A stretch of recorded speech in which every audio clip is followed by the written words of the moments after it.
Engine MetaSounds Starter Pack in the Asset Pack store. First off, I have a whole video that kind of explains a lot of the way to use MetaSounds and the kinds of things you can do with MetaSounds with my asset pack. This is going to kind of more be an overview of the visualizer component of the asset pack. But just real quick, it comes with lots of different sound effects, which include examples of how to create them. For example, I'm just going to open this one up. This is how to make the sound effect for the Pac-Man noise. And there's all sorts of different ways to do that. Let me go back to the test map here. It's got different procedurally generated music that you can do.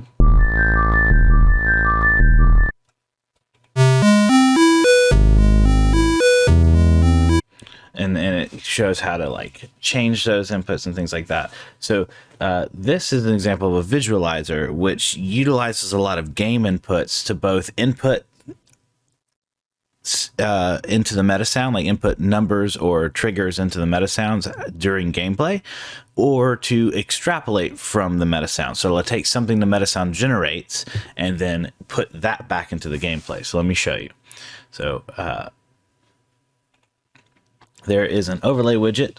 The widget works with the visualizer, which sometimes it spawns the sounds directly, sometimes it works with the visualizer, and it explains how to use it. So first off, there is this, any negative space generates a tone that can be modulated with your mouse.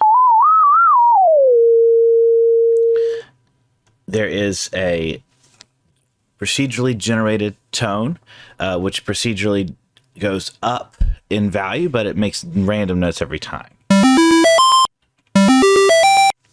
And you can stack it. This is an example of like doing a generating a background effect. And we can leave that running or not. And this is the siren. You could do any effect here, but this is just essentially showing how to use some of these effects in gameplay.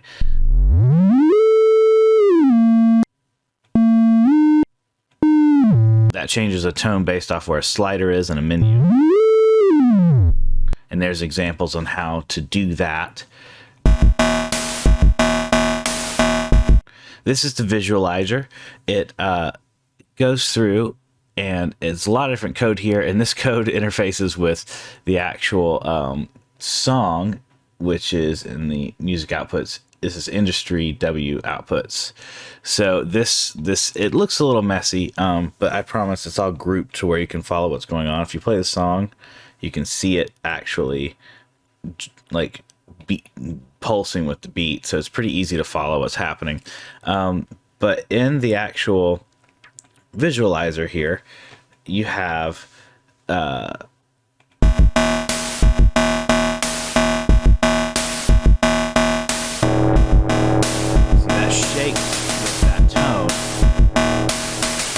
this pops up and down with the snare beat, and this pops up and down with the bass beat. Now this is actually from the beat of the song, so this is from the song itself. So if you change the beats per minute, we're going to change how these tones, like when they trigger, but we're not going to change how much that vibrates, because we're not changing the actual tone being created. We're just changing the beats per minute of the song. So I'll show you.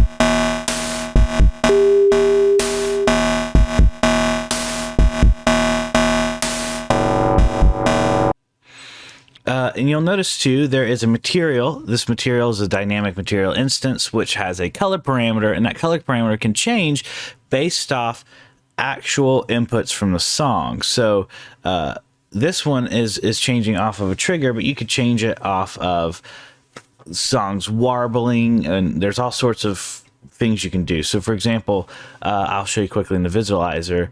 This here, the world transform is being set as for the bass drum and the snare drum. Let me see. That makes some kind of pop. Here we go.